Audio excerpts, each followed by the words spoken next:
Reverend Lynn LaBorde coming to you from a very hot and a very, very muggy Virginia Beach. Holy moly. It's like 92 degrees yesterday. Both my cat and I were like wiped out from the heat. All right, back to the business at hand. Today is lesson 120. For the review lesson today for 120, we have lesson 109, I rest in God, and lesson 110, I am as God created me. So for lesson 109, I rest in God. I rest in God today and let him work in me and through me while I rest in him in quiet and in perfect certainty. Lesson 110, I am as God created me. I am God's son. Today I lay aside all sick illusions of myself and let my Father tell me who I really am. So on the hour we say, I rest in God, and on the half hour, I am as God created me.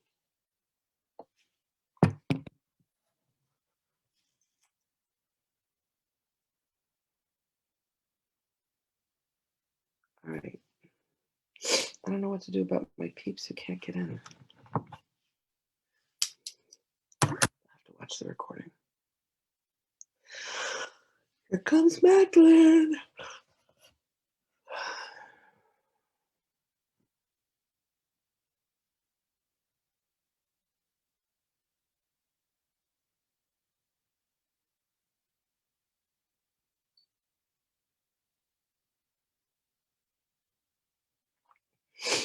Greetings, beloveds.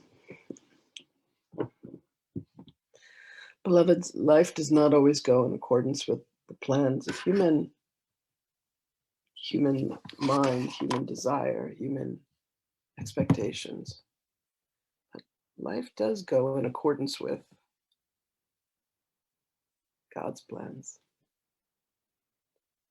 When you come to know that you are as God created you, you give up the desire for human ways of thinking, human ways of being. You relinquish to the will of God, your human will. You surrender to the heart of God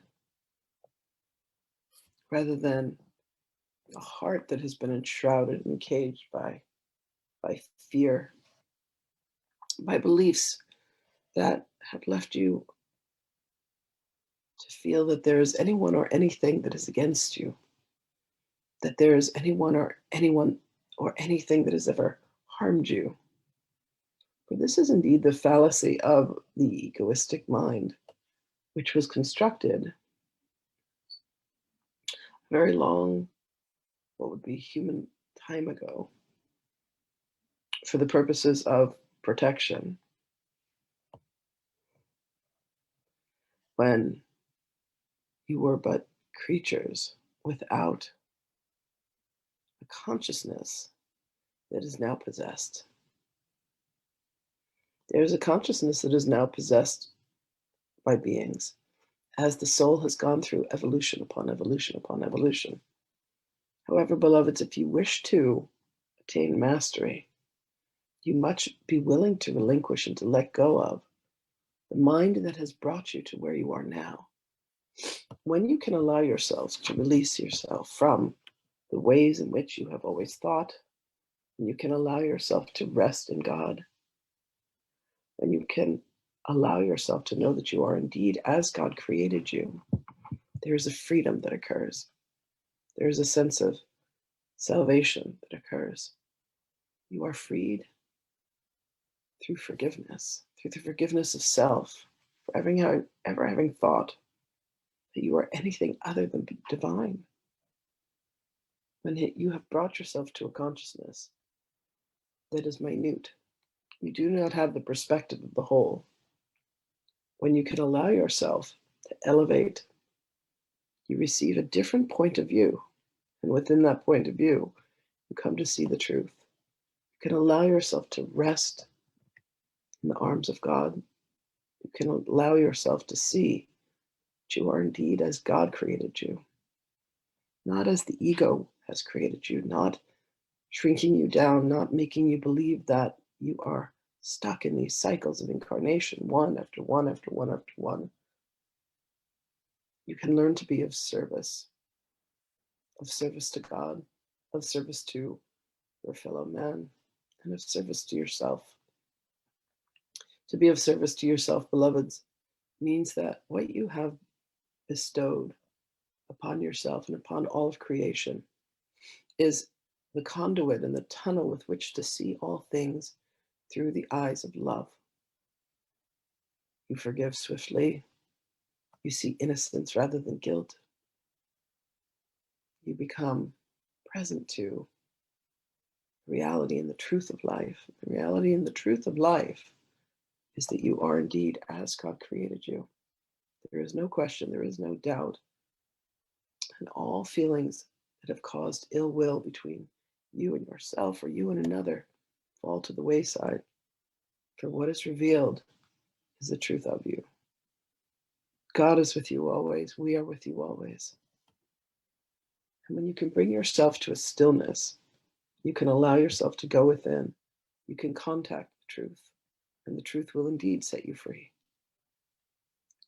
But it is a journey into stillness, beloved ones. It is a journey into the quietude within your own soul that mandates that you must allow yourselves to be all that you were created to be. And all that you were created to be is far more magnificent than the minutiae that you have shrunk yourself to believe yourself to be, to believe others to be. You will not be able to hold any grievances. You will not be able to hold any ill will. Forgive swiftly, because your greatest desire is to be as God created you, which is a being of love and a being of light. And you will repeal all of the ways in which you have believed life to be anything other than magnificent, other than daring, other than bold. You will throw off all that you have worn to keep you small. You will step into the light to be the magnificence that you are. You will sing in bold tones.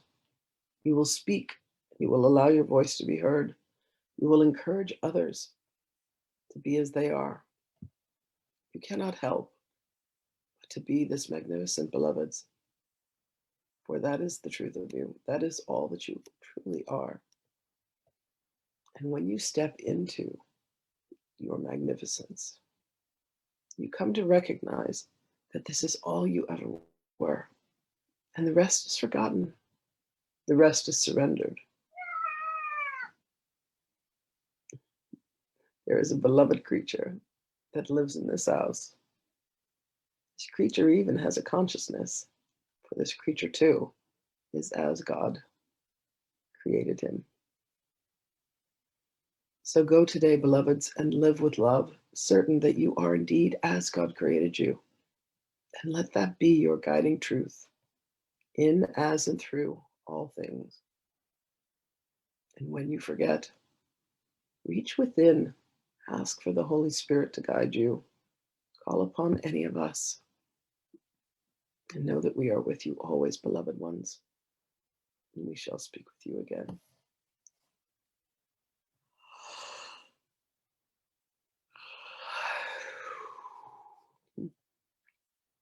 Thank you all for being with me today, and I will see you again tomorrow.